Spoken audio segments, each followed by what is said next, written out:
We are in the midst of a political crisis. Malacanang, sangkot sa korupsyon. Senado, sangkot sa korupsyon. House of Representatives, sangkot sa korupsyon. Executive agencies, sangkot sa korupsyon. COA, sangkot sa korupsyon. Sabi natin, imbestigahan. Lahat ng sangkot, sino mag-imbestiga? Sino magpapanagot? Krisis ho ito. Kung hindi nakikinig ang mga tao sa iba't ibang posisyon ng kapangyarihan, sino ang dapat maningil? Kaumbayan, mga manggagawa, mga ordinaryong Pilipino. Dahil tayo mismo ang naglagay sa mga taong yan sa iba't ibang posisyon ng kapangyarihan. Kaya ang hamon sa atin bilang mga manggagawa, una ay organisahin ang ating sarili. Kailangan maintindihan ng bawat isa sa atin yung kapangyarihang taglay ng mga manggagawa. There are 52 million workers in the formal economy alone. Pag natutunan ng 52 milyon na mga manggagawa na pagkaisahin ang kanyang sarili, batay sa kanyang interes, batay sa kanyang hanay at batay sa kanyang uri, hindi lang mga congressman ang kaya niyang iupo, hindi lang mga senador, hindi lang tao sa Malacanang ang kaya niyang iupo. Kaya niyang baguhin ang takbo ng isang buong lipunan. Sa parehas na paraan, ngayong naharap tayo sa krisis, kagimbal-gimbal na usapin ng korupsyon, wala tayong matakbuhan. Sinong tatakbuhan natin? Iaasa natin sa mga politiko? Iaasa natin sa mga tao sa iba't ibang posisyon ng kapangyarihan? Pare-parehas niyang sangkot, di ba?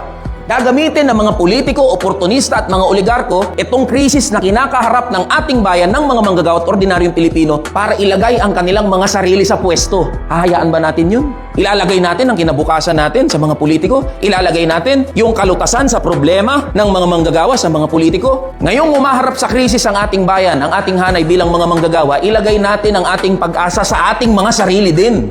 Ilagay natin ang kalutasan sa mga problema ng mga manggagawa sa kamay ng mga manggagawa din. Lagpas na ito sa usapin sa kulay sa politika. Ang mga kurakot, pag nangurap, pag kumuha ng ulimbat ng pera ng bayan, hindi naman nagtatanong sinong binoto mong presidente.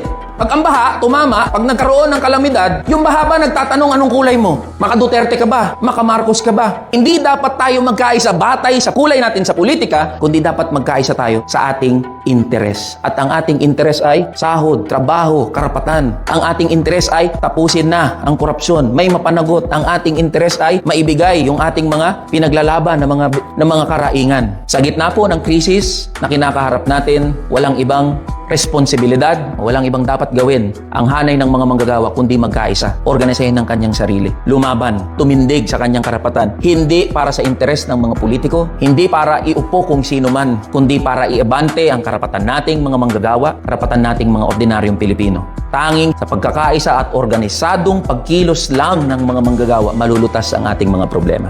Ang bayan ko'y may mata, nakita niya na ang lahat. Ang bayan ko'y may mata, nakita niya na ang lahat. At sa tamang